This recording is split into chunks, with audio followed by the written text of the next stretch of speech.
Assalamualaikum warahmatullahi wabarakatuh. Waalaikumsalam warahmatullahi wabarakatuh. Alhamdulillahirabbil alamin, puja dan puji syukur kepada datang Allah Subhanahu wa taala. Salawat beserta salam mudah-mudahan dicurahkan ke pimpinan kita semua, pengawal Revolusi Islam yang membawa kita dari alam kegelapan menuju alam yang terang, yaitu Habibana wa Nabiyana Muhammad sallallahu alaihi wasallam. Terima kasih Bapak dan Ibu atas kehadirannya. Hari ini kita kumpul di sini untuk berdiskusi masalah budaya positif yang akan disampaikan oleh Bu Yuyu. Adapun alur acaranya, pertama yaitu kesukaan, kemudian menyanyikan lagu Indonesia Raya, sambutan dari kepala sekolah atau yang mewakili. Kemudian acara ini yaitu paparan materi tentang budaya positif, kemudian sesi tanya jawab, kesimpulan dan penutup. Untuk pembukaan, marilah kita bersama-sama membacakan basmalah bersama-sama. Bismillahirrahmanirrahim. Untuk acara yang kedua yaitu menyanyikan lagu Indonesia Raya yang dipandu oleh Ibu Yayan Joharia Sarjana Pendidikan. Padanya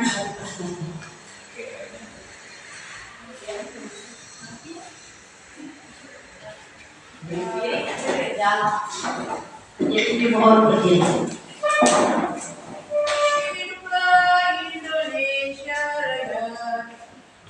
Indonesia tanah airku, tanah tumpah darahku. Di sanalah aku berdiri, jadi pandu Indonesia kebangsaanku, bangsa dan tanah airku. Marilah kita bersatu, Indonesia bersatu. Hiduplah tanahku, hiduplah negeriku, bangsaku, rakyatku, semuanya. Bangunlah jiwanya, bangunlah badannya untuk Indonesia Raya. Indonesia Raya, merdeka, merdeka, tanahku, negeriku yang ku cinta. Indonesia Raya, merdeka, merdeka, hiduplah Indonesia Raya.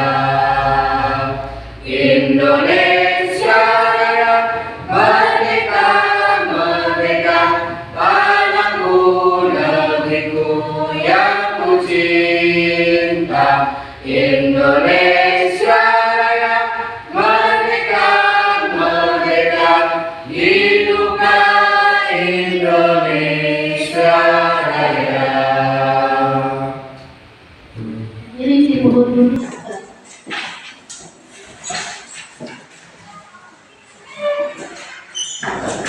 Acara yang selanjutnya yaitu sambutan dari kepala sekolah SD Negeri Pegang Negeri 01 Bapak Chandra Mulyana Sarjana Pendidikan SPD EMPD. Kepadanya yang diwakili oleh Pak Haji.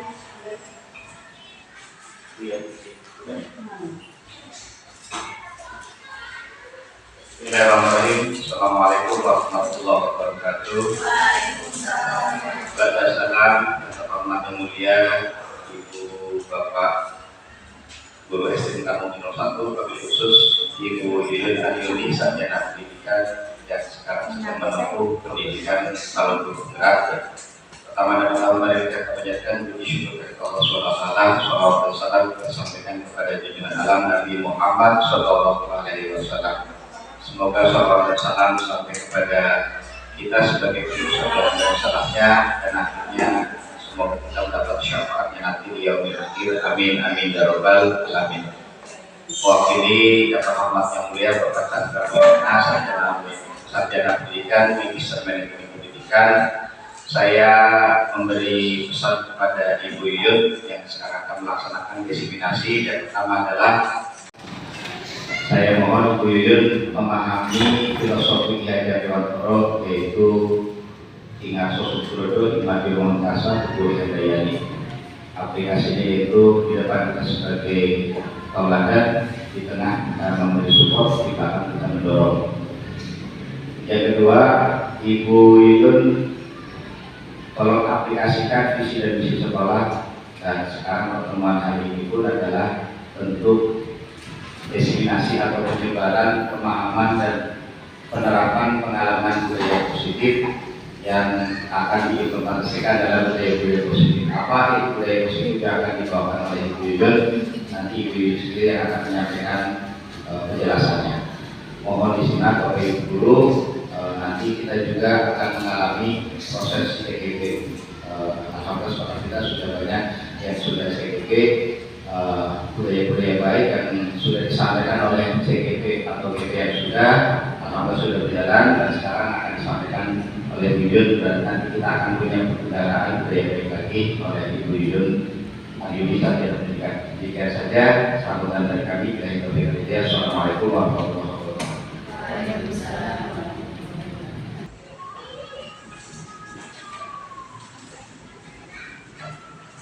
Acara selanjutnya yaitu acara inti pemaparan budaya positif, penyebaran pemahaman dan penerapan pengalaman budaya positif oleh Ibu Yuyun Ayuni SPDGM. Katanya saya. Baik, terima kasih Bu Ani sebagai MC. Mohon izin Bapak Ibu Guru, saya akan menyampaikan pemahaman saya di modul 1 ini. Sebelum presentasi, sebelum pemaparan, saya mohon izin untuk speaking supaya lebih semangat. Apalagi kalau tadi kita habis lomba, pasti semuanya sampai lah menghadapi anak-anak yang lomba. Untuk itu kita speaking terlebih dahulu. Speakingnya ini aja ya. Di pundak-pundaknya, tolong cari pundak-pundaknya baris-baris, jangan bapak-bapak ke bapak-bapak lagi. Ibu pada baris-barisnya ya, kayak mereka.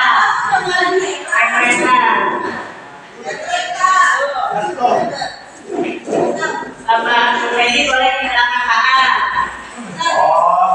Kayak kereta.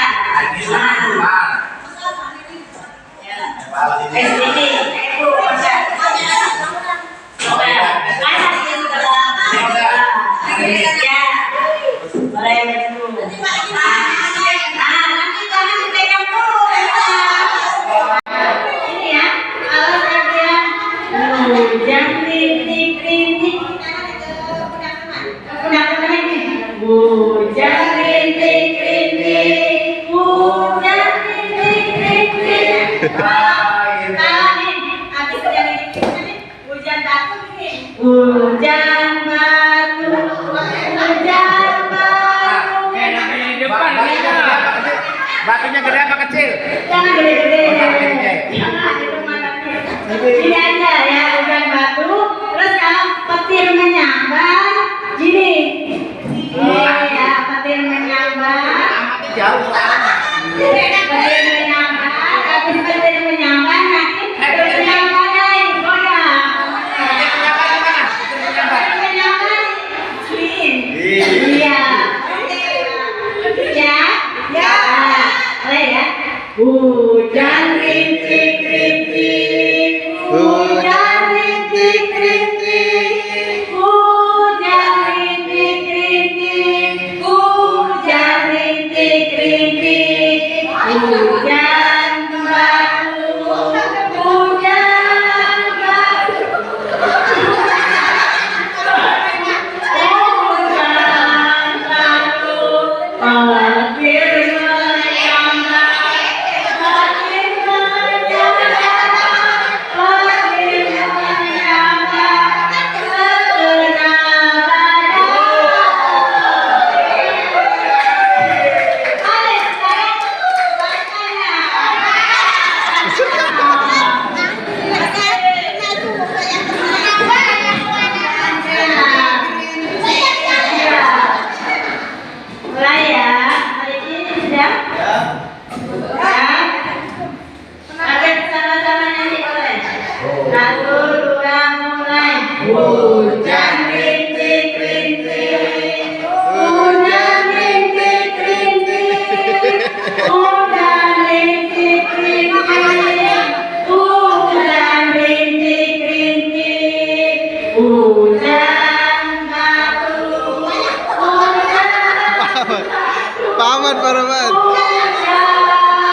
sahbi sadri wa yassir li amri wahlul 'uqdatam min lisani yafqahu qawli.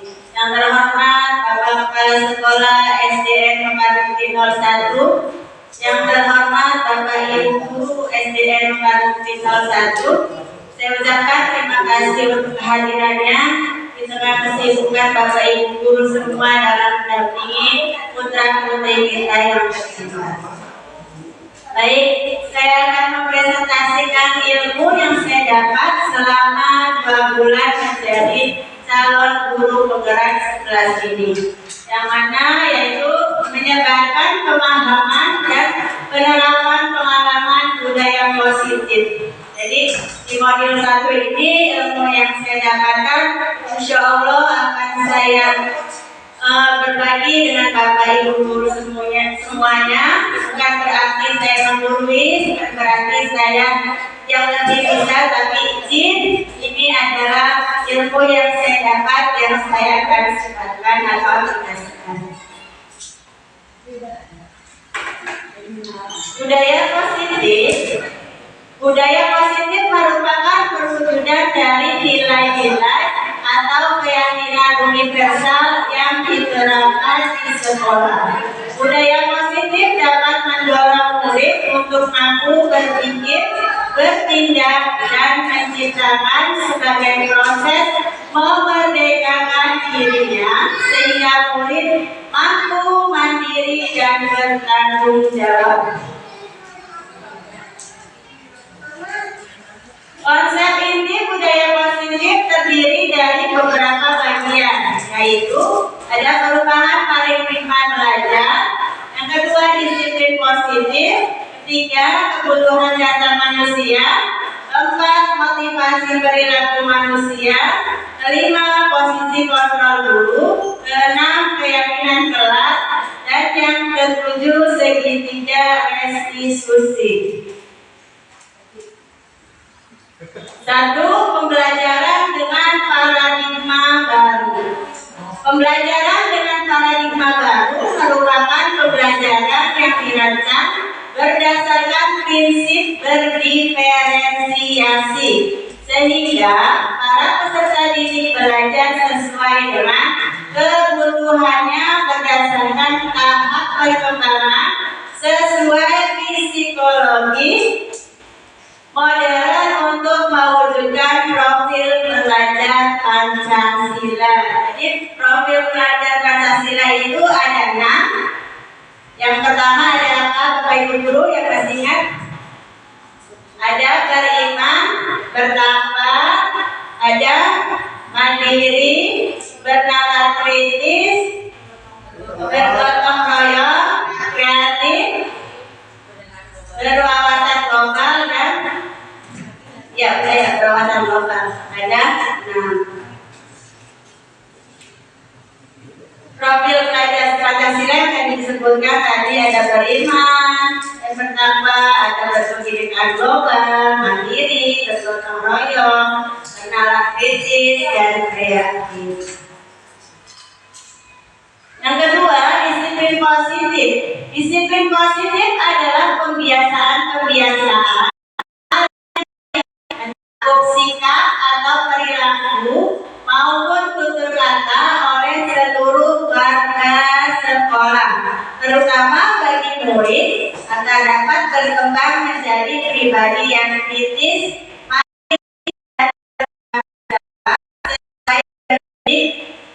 kita menciptakan peserta didik yang memiliki disiplin diri sehingga mereka menjadi kepada kebaikan universal dan motivasi diri maju berubah perilaku yang lebih baik. Manusia sesuatu yang kita lakukan untuk mendapatkan apa yang kita inginkan. Seluruh tindakan yang kita lakukan itu semua usaha terbaik yang kita lakukan agar kebutuhan dasar kita terpenuhi dengan baik.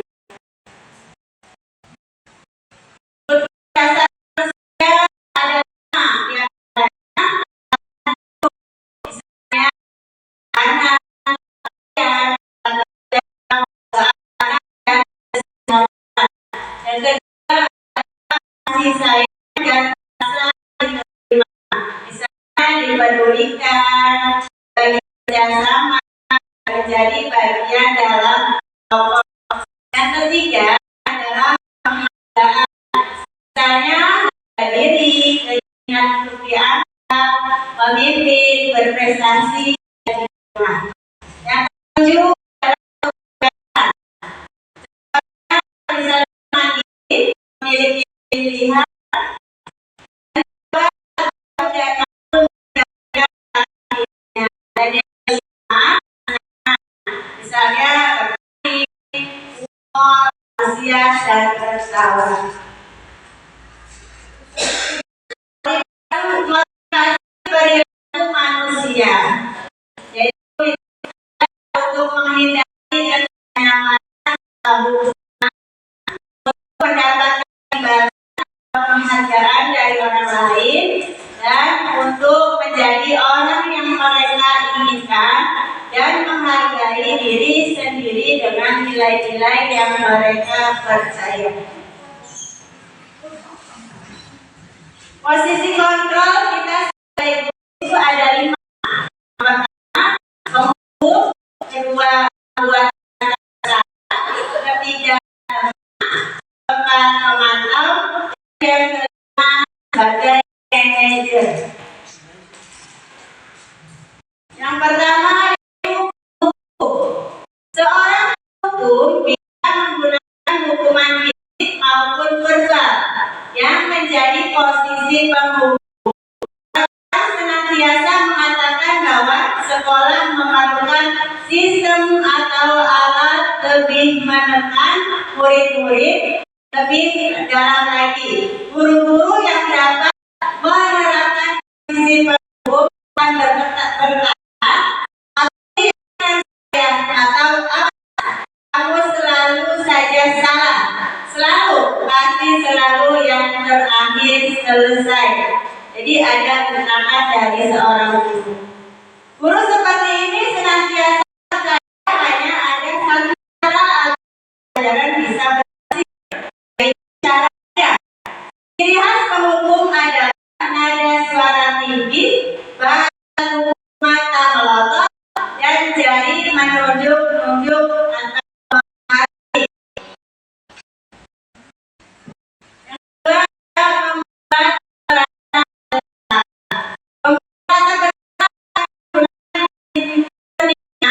yang membuat orang lain merasa tidak nyaman, bersalah,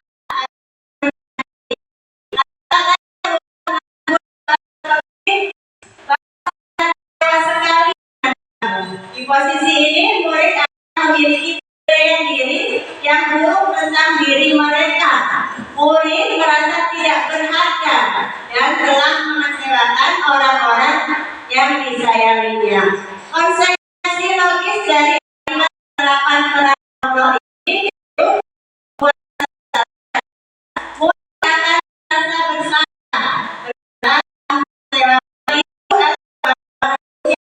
murid akan menjadi orang yang galak dan tidak sanggup membahagiakan orang lain. Kontrol berikutnya yaitu ada 5. Teman yang murid akan tetap berupaya mengontrol melalui pendekatan persuasif. Posisi teman pada guru bisa berdampak negatif atau berdampak positif. Dampak negatif di sini berupa hubungan baik yang terjalin antara guru dan murid. Guru di posisi teman menggunakan hubungan baik dan humor untuk mempengaruhi seseorang. Mereka akan berkata, ayo bantulah demi Bapak ya. Ya sudah, kali ini tidak apa-apa. Nanti Bapak bantu bereskan. Yang negatif dari posisi kontrol teman adalah guru tersebut tidak membantu, murid akan kecewa dan berkata, saya pikir Bapak adalah teman saya. Murid merasa dikecewakan dan tidak mau lagi berusaha. Hal lain yang mungkin itu adalah murid hanya akan bertindak untuk guru tertentu dan tidak untuk guru lainnya. Murid akan tergantung pada guru tersebut.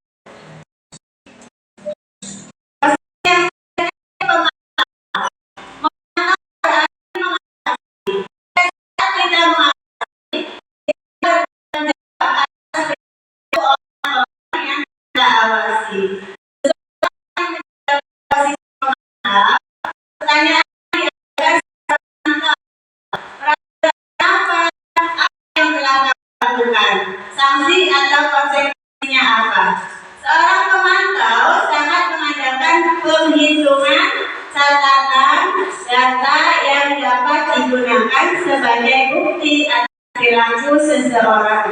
Konsekuensi logis dari penerapan posisi kontrol pemantau adalah memahami konsekuensi yang harus dijalankan karena telah melanggar salah satu peraturan sekolah.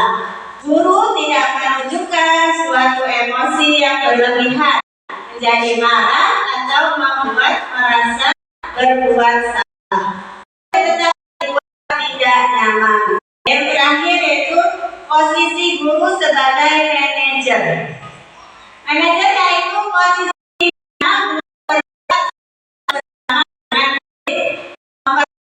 murid mempertanggungjawabkan perilakunya, mendukung murid agar dapat menemukan solusi atas permasalahannya sendiri. Di sini penekanan bukan pada kemampuan membuat konsekuensi, namun dapat berkolaborasi dengan murid bagaimana memperbaiki kesalahan yang ada. Seorang manajer akan berkata, dirinya, jika kamu meyakininya, apakah kamu bersedia memperbaikinya? Jika kamu memperbaiki hal ini dengan apa tentang diri? Tugas manajer bukan untuk mengatur perilaku seseorang, tapi memiliki untuk dapat mengatur dirinya. Orang manajer bukannya memisahkan murid dari kelompoknya, tapi mengembalikan murid tersebut ke kelompoknya dengan lebih baik dan posisi itu berada pada posisi manajer. Segitiga diskusi adalah suatu proses dialog yang guru atau orang tua agar dapat menghasilkan murid yang mandiri dan bertanggung jawab. Segitiga diskusi memiliki tujuan disiplin positif, memperbaiki diri dari berbuat salah. Restitusi bukan untuk membungkuk kesalahan, namun untuk belajar dari kesalahan. Dari segitiga restitusi itu, langkah pertama yaitu menghasilkan identitas. Ada kebutuhan dasar mereka yang tidak terpenuhi, memiliki tujuan untuk orang yang gagal karena telah berbuat kesalahan menjadi orang yang sukses. Segitiga restitusi yaitu validasi tindakan yang salah. Menurut teori kontrol, semua tindakan manusia baik atau buruk pasti memiliki maksud atau tujuan tertentu. Jika kita membuat anak berbuat salah, dia akan tetap dalam masalah. Yang diperlukan adalah kita memahami alasan melakukan hal tersebut sehingga anak merasa dipahami. Yang ketiga, itu menanyakan keyakinan. Penting menanyakan ke anak tentang kehidupan di depan yang dia inginkan. Ketika mereka sudah menggambar masa depannya, guru dapat membantu mereka untuk tetap fokus pada gambarannya. Melalui segitiga restitusi, kita dapat mewujudkan mereka menjadi murid yang merdeka.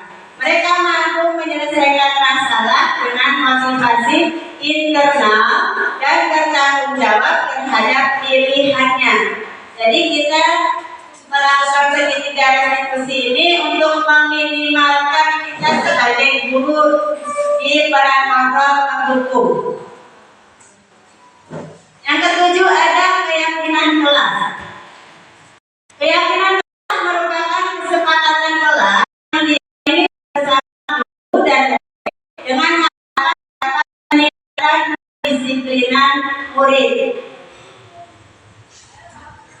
Jadi di kelas kita ada aturan yang kita utamakan. Keyakinan itu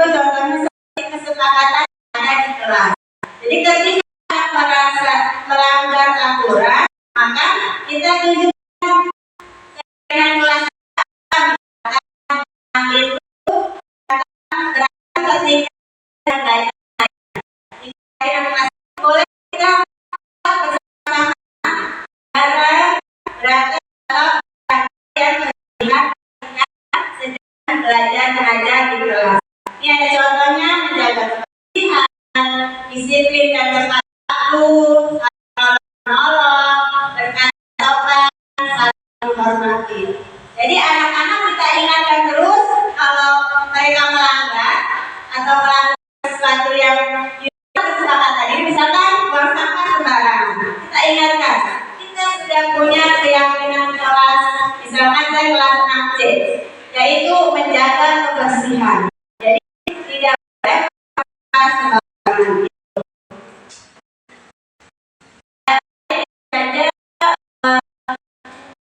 Jadi dasar dari saya kurang lebih mohon maaf. Wassalamualaikum warahmatullahi wabarakatuh.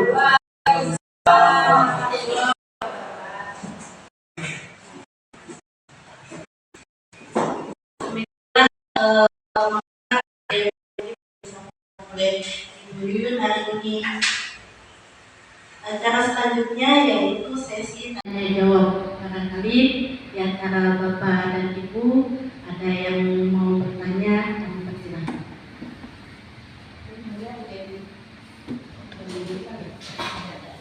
Assalamualaikum warahmatullahi wabarakatuh. Nama saya Dewi Yunisi. Saya ingin bertanya kepada Bu Yuyun, mengapa budaya positif itu penting bagi sekolah? Itu aja. Terima kasih. Wassalamualaikum warahmatullahi wabarakatuh. Waalaikumsalam. Yuyun, bagaimana? Langsung dijawab apa nih? Satu-satu aja ya. Oh, satu-satu. Oke, nanti langsung dijawab. Enggak, nanti kita bisa sharing sama Bapak Ibu semua yang ada di sini. Jadi, mengapa budaya positif penting dilakukan di sekolah kita? Ya, karena budaya positif itu berkontribusi pada kesejahteraan seluruh warga sekolah. Jadi ketika budaya positif itu kita laksanakan, maka siswa akan merasa senang, merasa termotivasi, merasa bertanggung jawab, dan jadinya dapat meningkatkan prestasi belajar anak-anak tersebut. Begitu juga dengan guru. Ketika budaya positif dilakukan secara kontinu, secara terus-menerus di sekolahnya, maka motivasi kita untuk melakukan atau menciptakan pembelajaran yang menarik akan terus meningkat. Jadi itu sangat berkontribusi untuk kegiatan di sekolah, terutama di kegiatan belajar mengajar. Bagaimana untuk Bapak Ibu guru ada yang menambahkan tentang budaya positif di sekolahan kita? Maka jika ada yang ingin menambahkan, takutnya jawaban dari saya kurang, maka Bapak Ibu guru. Bapak Ibu, kami persilakan untuk memberikan umpan balik atau memberikan tambahan jawaban terhadap pertanyaan yang disampaikan oleh Bu Yu. Persilakan.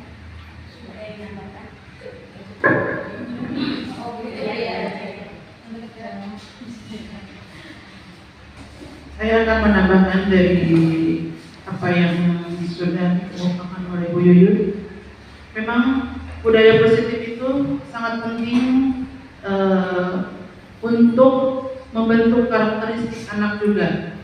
Jadi sebagaimana sudah dikatakan oleh Bu Yuyun, memang budaya positif itu adalah tonggak suatu keberhasilan untuk mengukur keberhasilan pada anak dan akan membentuk karakter mereka masing-masing dan akan tercipta budaya positif itu dari mereka di SD sampai ke jenjang pendidikan selanjutnya.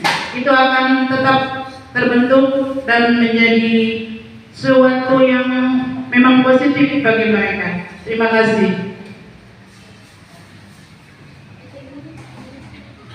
Baik Bapak Ibu, mohon tepuk tangannya untuk kita semua. Alhamdulillah kembali dari dunia ya. Terima kasih. Untuk yang selanjutnya, yang pertanyaan selanjutnya maka mau cari dulu ini.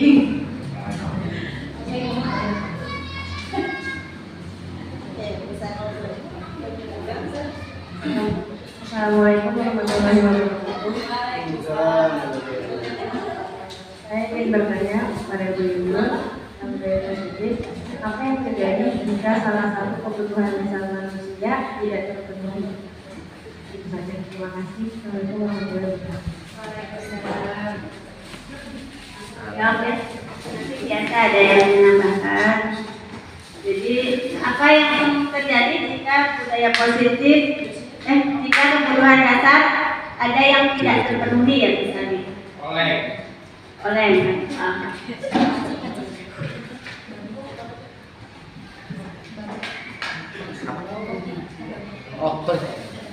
Siapa? Jadi kebutuhan dasar manusia itu pada intinya ada 5, yaitu untuk bertahan hidup, untuk kasih sayang dan rasa diterima, penghargaan, kebebasan dan kesenangan. Misalkan dari semua ini ada yang tidak dipenuhi, misalkan bertahan hidup. Bertahan hidup ini seperti makanan. Jika dia tidak terpenuhi makanannya, misalkan negara kita itu masih negara yang berkembang, jadi pasti di luar sana ada yang kekurangan, misalkan makanan. Misalkan ada anak saja, anak dia ekonominya kurang di antara teman-temannya. Yang lain bekalnya misalkan 10.000.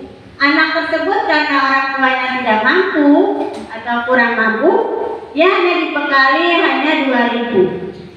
Nah, 2.000 itu hanya cukup untuk beli minum ibarat kata. Misalkan kalau jajan saja. Jadi apa yang akan dia lakukan? Nah, si anak tersebut jadinya akan mencari-cari alasan supaya dia diperhatikan. Misalnya, dia akan mengambil makanan temannya dengan paksa, walaupun tidak ditawarkan oleh temannya. Si anak tersebut dia karena lapar, dia akan mengambil makanan teman-temannya dengan paksa. Begitu terus dilakukan. Untuk itu, ketika anak tersebut melakukan hal seperti itu, kita tidak boleh langsung menghukum anak tersebut. Kita harus menyelidikinya.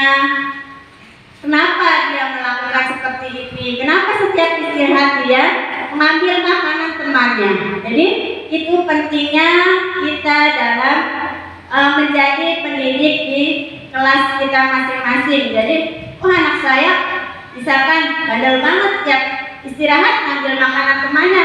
Padahal si anak tersebut dia ingin memenuhi kehidupan dasarnya yang untuk bertahan hidup. Itu misalkan yang bertahan hidup. Misal kasih sayang dan rasa diterima dia tidak didapatkan. Misalkan dia tidak dipedulikan.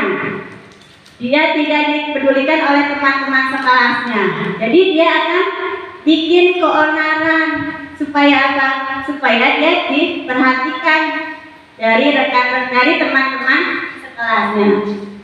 Misal yang tidak didapatkan dia adalah harga diri, keinginan untuk dianggap.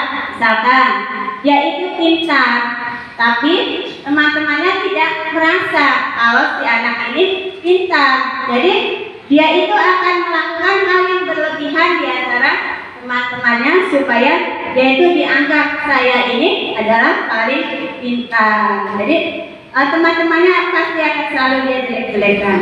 Misalkan yang keempat ada kebebasan. Kebebasan di sini misalkan memilih pilihan. Nah, misalkan contohnya di kelas saja kita membagi kelompok. Kita tidak membebaskan.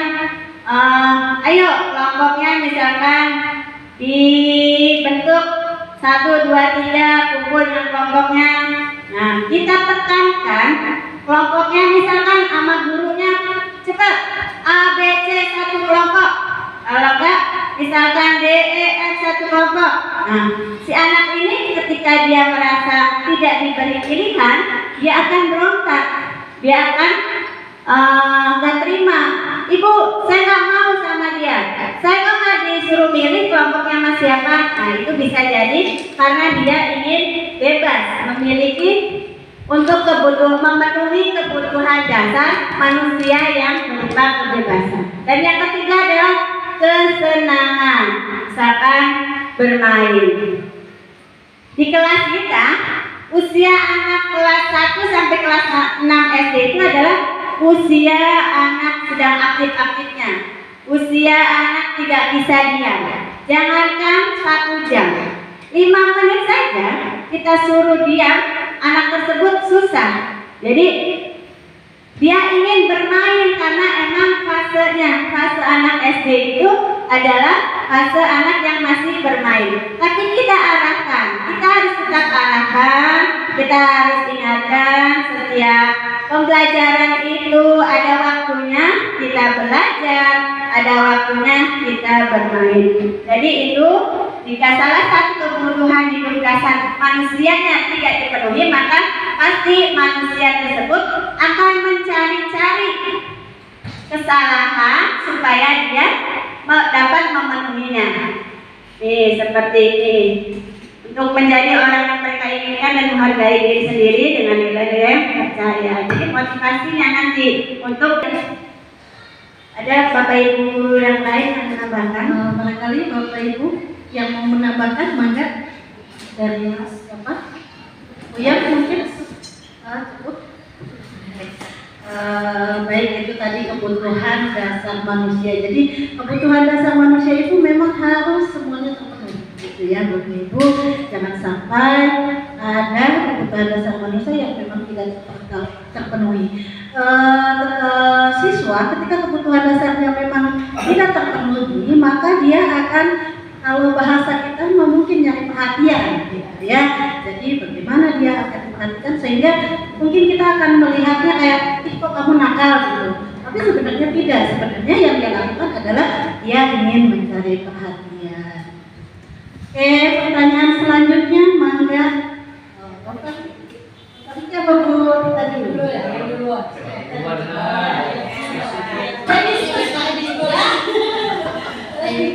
Assalamualaikum warahmatullahi wabarakatuh. Waalaikumsalam warahmatullahi wabarakatuh. Terima kasih atas kesempatannya. Mohon izin bertanya, apa ciri-ciri guru sebagai penghukum itu?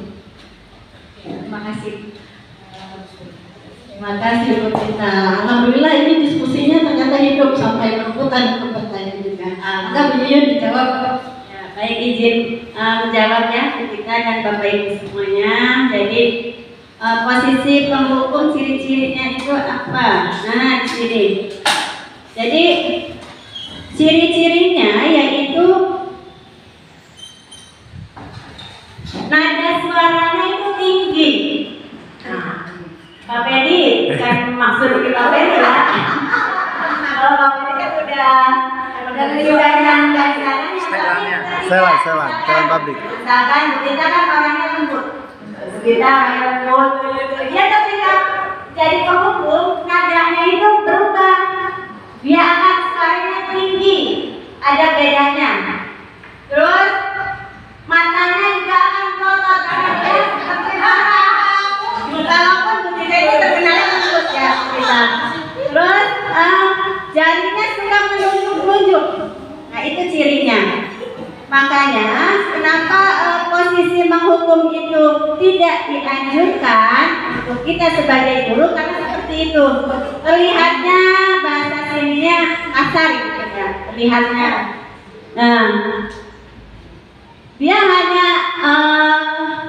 hanya ingin semua siswanya itu mematuhi aturan dia tanpa dia bertanya kepada anak tersebut dia itu melakukan apa alasannya. Tanpa bertanya alasan itu dia tidak bertanya seperti itu, dia akan langsung menghukum anak tersebut, yaitu dengan suara tinggi, mata melotot, jarinya suka tunjuk-tunjuk itu, karena bagi dia aturan dia itu adalah aturan yang terbaik, itu adalah posisi sebagai penghukum. Bagaimana Bu Tita? Ya. Barangkali ada tambahan dari Bapak Ibu. Enggak, Bapak Ibu ada yang mau menambahkan? Enggak. Mari terakhir. Ya mungkin. Udah. Oh, cukup. Jadi kalau yang udah cukup, lanjut ya, pertanyaan selanjutnya masih ada? Oh iya.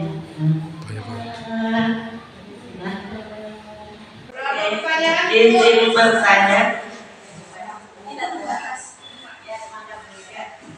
apa yang akan terjadi pada siswa jika guru itu berada di posisi merasa bersalah? Ya, sedikit aja dia. Terima kasih Bu Ria. Jadi apa yang akan terjadi pada siswa jika posisi guru itu ada pada posisi rasa bersalah? Jadi guru ketika dia ada di posisi membuat merasa bersalah, dia itu posisi murid ini akan memiliki penilaian diri yang buruk tentang diri mereka.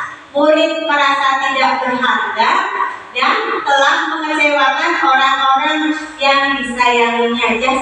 Jadi justru sebenarnya posisi pembuat merasa bersalah ini sangat negatif di mata siswa dan dampaknya yaitu dan konsekuensi logis dari akibat penerapan peran kontrol pembuat merasa bersalah itu murid akan merasa bersalah telah mengecewakan ibu atau bapak gurunya. Murid akan merasa menjadi orang yang gagal dan tidak sanggup membahagiakan orang lain. Jadi misalkan ada anak terlambat ke sekolah, terus gurunya kebetulan lagi ada kegiatan di luar, yang datang itu guru piket atau guru dari kelas sebelahnya, dan dia menegurnya, kamu kenapa datangnya telat? Kalau seperti ini nanti ibu yang dimarahin oleh bapak kepala sekolah atau ibu datang. Di sini guru sebagai posisi kontrol merasa bersalah.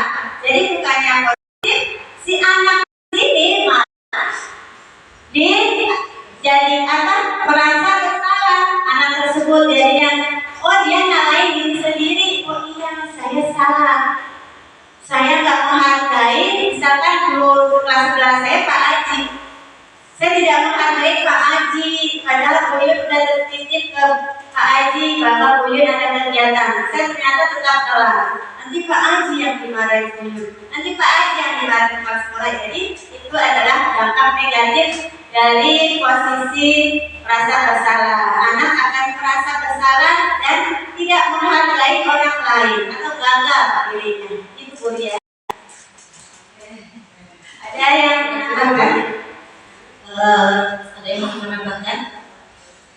Mungkin saya kalau tadi sebagai penghukum, kalau penghukum itu tadi kan nada bicaranya terlihat nadanya tinggi gitu, sambil menurut kamu itu ya, biasanya kalau nada penghukum itu. Nah, kalau bahasa bersalah itu biasanya nadanya akan rendah, tapi dampak ke siswa itu akan merasa lebih bersalah. Ibu kecewa deh sama kamu. Jadi kamu maunya apa? Jadi nanti di situ siswa itu musiknya. Saya kan? Ya, untuk pertanyaan selanjutnya mangga. Selanjutnya siapa? Oke.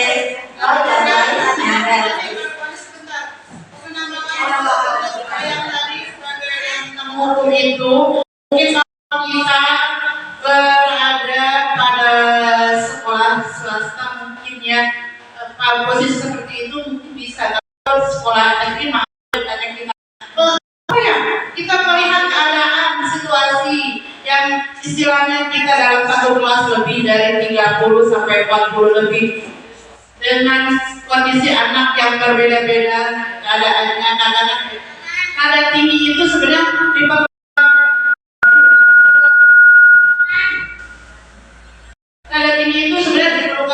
kecuali mungkin kata-kata yang kasarnya itu yang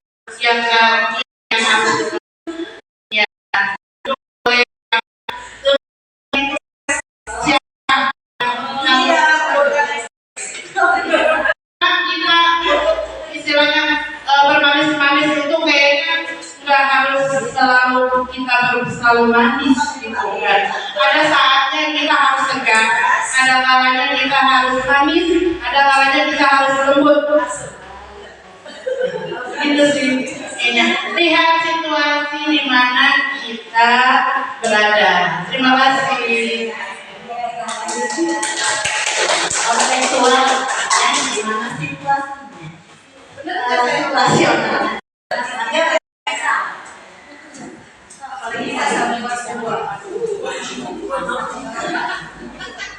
Assalamualaikum warahmatullahi wabarakatuh. Tadi di ngobrol ada tentang teman. Nah itu apa yang akan terjadi pada siswa apabila kita sebagai guru berada di posisi teman. Jadi ada terima kasih. Baik, terima kasih Bu Adi. Jadi katanya ada yang sebagai teman ya posisi kontrolnya. Nah, apa yang terjadi jika kita menganggap misalkan posisi kita sebagai teman itu anak-anak kita atau murid-murid kita. Jadi dampak negatifnya yaitu dampak positif dulu ya. Akibat yang positif untuk murid tersebut yaitu hubungan baik yang terjadi antara guru dan murid karena dia baik. Tapi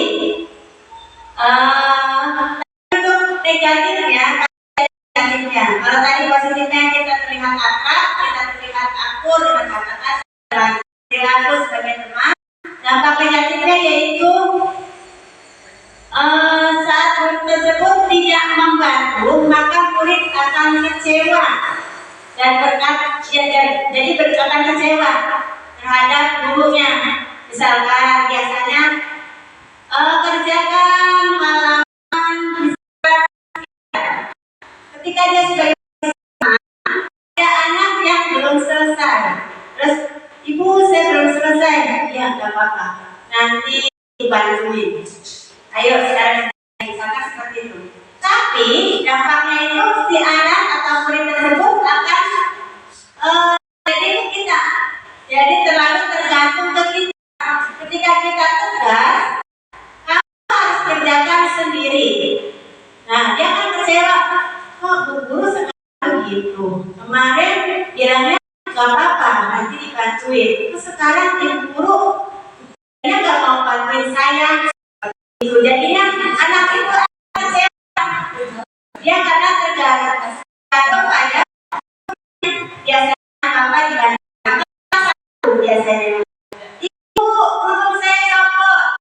Ketika kita sedang belajar mendidik anak tersebut, maka anak tersebut kita bilang coba pakai sendiri belajar. Anak tersebut akan berbeda pandangannya. Oh iya, Bu guru sekarang gak mau bantuin saya, dia kecewa, dia kehilangan kasih sayang gurunya, dia merasa itu gurunya tidak sayang. Seperti itu Bu Aini. Maka bila ada yang lainnya, ya.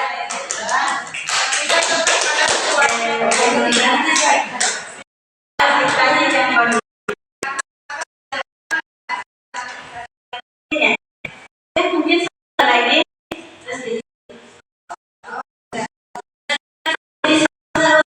kita punya ganteng ya. Izin bertanya beliau dari masalah yang langsung ditindaklanjuti dengan menggunakan boleh.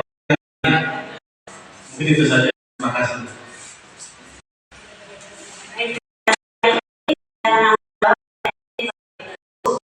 Ketika jika ada masalah langsung ditangani menggunakan cara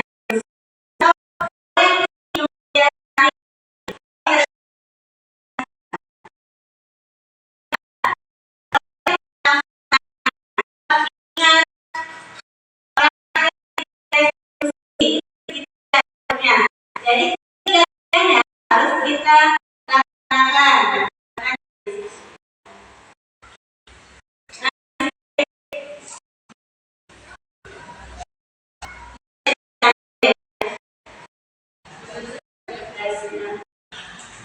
Jadi segi tiga restitusi itu terdiri yang pertama yaitu ada menstabilkan identitas.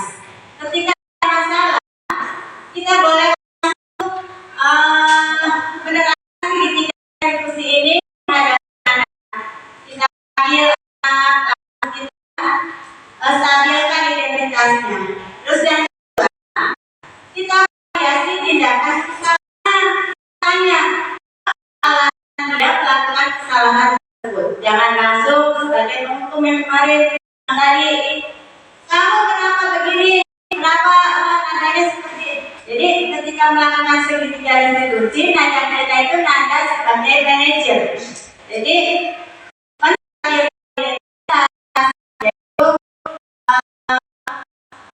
validasi tindakan yang salah, kita tanya kenapa yang itu dan keyakinan kelas yang dilanggar itu apa, kenapa dia melakukan hal tersebut, misalkan membuang sampah sembarangan di kelas. Jadi buat kelasnya bahwa menjaga kebersihan. Jadi dengan langsung bisa dilakukan keesokan harinya ketika sebagai guru tidak hadir di kelas karena ada kegiatan di luar. Kita bisa melakukan di kemudian hari atau besoknya, yaitu karena informasi dari guru yang lain. Jadi boleh sekarang atau boleh di kemudian hari. Itu Pariki. Ya, Kalau maksud tadi ada yang mau ditambahkan, maka jadi untuk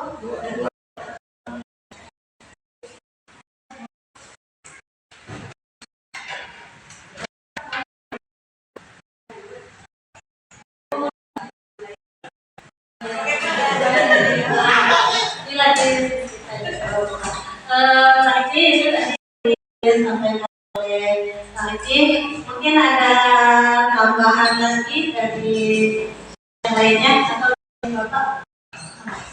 Ini segitiga restitusi.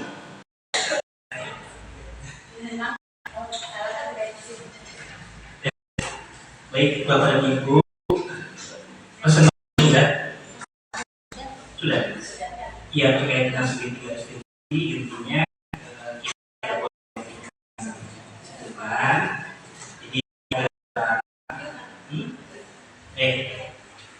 jadi teman-teman intinya segitiga restitusi itu tidak memberikan hukuman yang seperti apa gitu ya sekarang itu karena memang tidak diperbolehkan. Kemudian untuk hukuman itu biasanya diarahkan atau dicari alasan dan sebagainya penyebabnya ya. Kalau tambahan restitusi itu aja Bu, udah pada hafal kan? Udah selesai Bu? Ingat doa-doa.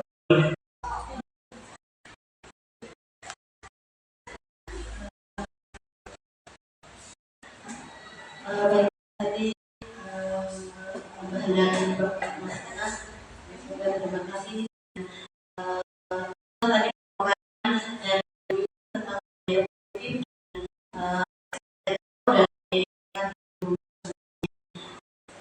dengan baik kita tutup dengan doa yang akan disampaikan oleh Bapak Ahmad tadi. Adanya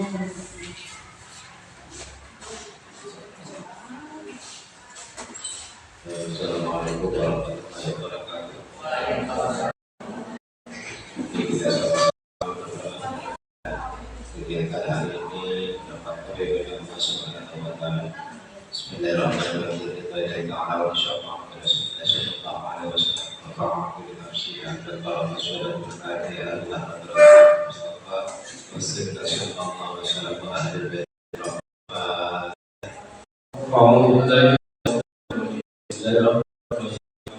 رب العالمين الرحمن الرحيم مالك يوم الدين إياك نعبد وإياك نستعين اهدنا الصراط المستقيم صراط الذين أنعمت عليهم غير المغضوب عليهم ولا الضالين اللهم صل على سيدنا محمد وعلى آل سيدنا محمد اللهم صل على سيدنا محمد الفاتح لما أغلق والخاتم لما سبق بالحق والهادي إلى صراطك المستقيم وعلى آله وصحبه حق قدره ومقدار عظيم.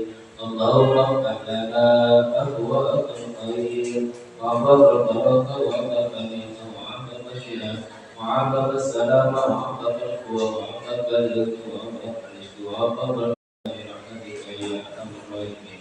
اللهم اغفر لنا ذنوبنا والدينا وارحمنا وكفارك يا نسير ربنا آتنا في الدنيا حسنة وفي الآخرة حسنة وقنا عذاب النار.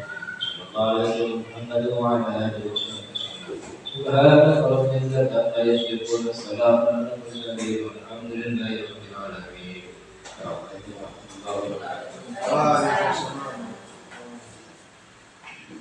Demikianlah Bapak Ibu, merupakan budaya positif yang disampaikan oleh Bu Yuyun ini tutup dengan bacaan hamdalah bersama-sama.